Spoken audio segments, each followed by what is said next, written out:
जन हुंकार की इस एपिसोड में आप सभी का बहुत बहुत स्वागत है। मैं हूं महेश बहुगुणा। आप देख रहे जन हुंकार एपिसोड। आज के जन हुंकार एपिसोड में सुप्रीम कोर्ट ने अपनी न्याय की शक्ति संविधान की धारा 142 का इस्तेमाल करते हुए rare settlement in divorce case का दिया एक फैसला अहम, और बताएंगे आपको विस्तृत में। शायद 2025 में पहली बार इस तरीके से ऐसा केस सामने आया है। सुप्रीम कोर्ट ने अपने ऑर्डर में पूरी तारीफ की है इस केस की, और क्या है मामला बताएंगे आपको इस जनहुंकार एपिसोड में। सबसे पहले यदि एक महिला XY महिला पहुंची जब सुप्रीम कोर्ट, पहली बार ऐसा केस विदिन 6 मंथ फैसला आया सामने। और हालांकि यदि भारत की बात की जाए, नो फॉल्ट थ्योरी की तरह मानो फैसला आया। हालांकि विदेशों की मैं बात करूं, कई देशों में चलती है नो फॉल्ट थ्योरी का मतलब कोई भी फॉल्ट नहीं। यदि दोनों पक्ष एक साथ नहीं रहना चाहते हैं तो आसानी से डिवोर्स मिल जाता है। लेकिन भारत में, इंडिया में फॉल्ट थ्योरी चलती है।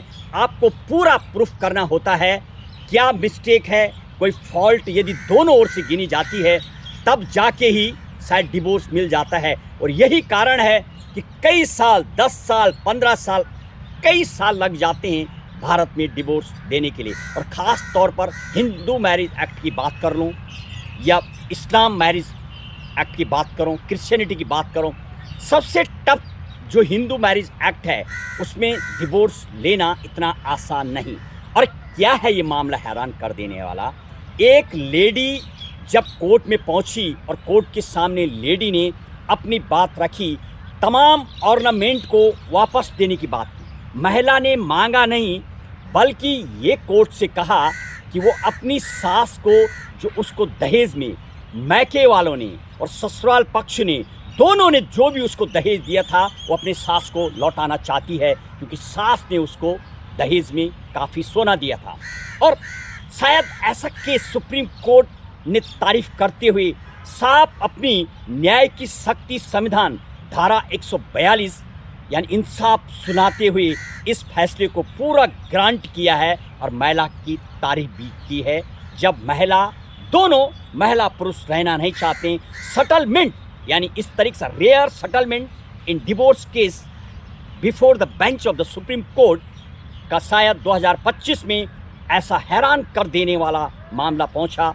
और ये एक ऐसी लैंडमार्क जजमेंट, एक लोगों के लिए एक सीख भी है कि यदि आप एक साथ नहीं रहना चाहते हैं तो आसानी से डिवोर्स सहमति से किया जा सकता है। हालांकि ये थ्योरी विदेशों में चलती है। और यदि दोनों सहमत हो जाते हैं, लेडी ने कोई पैसा नहीं मांगा, कोई डिमांड नहीं की, और आसानी से पूरा ऑर्नामेंट्स लौटाते हुए और डिवोर्स मांगा और कहा कि आने वाली ज़िंदगी आराम से रहा जाए। कुल मिलाकर इस एपिसोड जनहुंकार में हम आपको वो केस बताते हैं जिसमें समाज को संविधान, कानून और वो जानकारी होती है। हालांकि इस साल की यदि बात की जाए, सेक्शन 498A के मामले बेइंतहा सुप्रीम कोर्ट में पहुंच रहे हैं। लेकिन इस साल का ये राहत देने वाला जो केस आया है, सुप्रीम कोर्ट ने साफ ऑर्डर में तारीफ करते हुए इस महिला की, इस केस की तारीफ की है।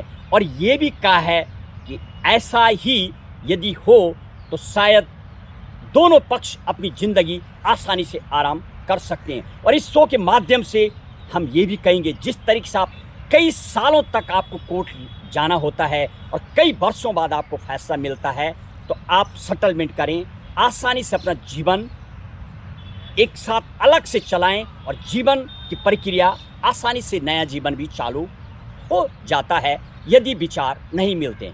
बस आज के जनहुंकार एपिसोड में इतना ही। कीजिए इंतज़ार अगले एपिसोड का। जय हिंद, जय भारत।